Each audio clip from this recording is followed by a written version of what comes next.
Bonjour chers amis investisseurs, comme chaque fin de mois, analyse du portefeuille long terme, grandir avec le trading. En cette fin de mois d'octobre, qu'est-ce qu'on peut dire de manière générale? On va regarder plutôt l'indice du CAC 40. Eh bien on peut dire qu'il a toujours la pêche pour l'instant. Il continue de clôturer au-dessus de moyenne mobile 10 périodes croissantes, ce qui laisse à penser que cette hausse-là, malgré les petites péripéties qu'on a pu connaître, est toujours sur sa lancée. En tout cas pour l'instant, pas de retour de flamme prévisible, on peut toujours avoir des cracks brutaux, c'est des choses qui arrivent, mais là il faut quand même un petit peu de temps pour faire un demi-tour au frein à main au bateau, et encore, au frein à main c'est une image parce que ça se retourne pas comme ça. Pour l'instant donc on est assez haussier, les nouvelles économies qui sont pas non plus super bonnes. Maintenant on applique la stratégie du cola, ça monte, et bien, on suit le mouvement en bas. Donc on va regarder la répartition du portefeuille, comme d'habitude, donc 30% du capital sur les actions, 55% sur les obligations, le reste sur les matières premières. Alors on va regarder les actions, donc déjà on a le CW qui représente un bon panel en tout cas des actions mondiales. On voit effectivement que ça grimpe aussi, on est en train de clôturer au-dessus de moyenne mobile 10 périodes qui est croissante, donc même analyse que pour le CAC 40.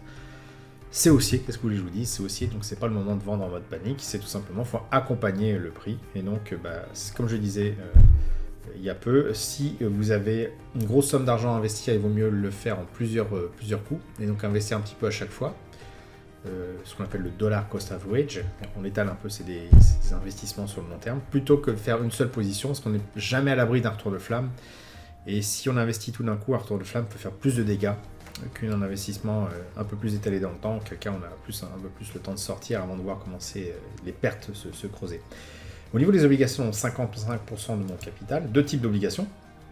Les obligations court terme, moyen terme, les obligations long terme. Bon, déjà, les court terme, moyen terme, elles sont extrêmement pas bien. on a un prix qui clôture au-dessus de moyenne mobile 10 périodes décroissantes en mensuel. Donc c'est baissier tout simplement. On est sorti de position si ce n'est pas déjà le cas. Puisque déjà le mois dernier, on avait ce signal de moyenne mobile 10 périodes rouge, donc décroissante avec un prix qui clôture dessous. Donc pour l'instant, on ne rentre pas à nouveau en position dessus. Pour les obligations long terme, ça se porte un petit peu mieux, mais pareil, on est en dessous du moyenne mobile 10 périodes et on clôture surtout en dessous de cette moyenne, donc c'est pas le moment d'entrer en position et vous auriez dû normalement déjà sortir de position il y a 2 mois à peu près ici, lorsque la bougie est avec clôture en dessous. Et si vous étiez positionné depuis un peu plus longtemps, vous seriez certainement, si vous avez respecté la stratégie cola, sorti, voilà, ici, donc à peu près au même niveau où on se trouve actuellement, ce qui laisse à penser que c'était pas forcément une si mauvaise idée que ça de sortir.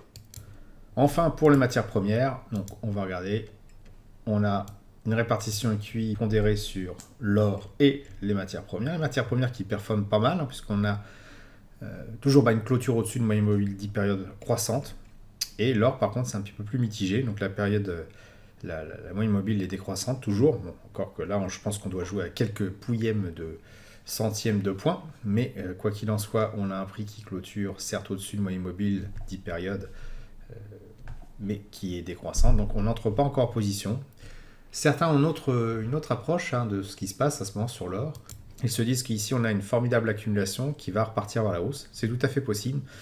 Maintenant, il faut juste appliquer la stratégie du koala. Si vous suivez cette stratégie, c'est ce que j'essaie d'appliquer dans cette vidéo.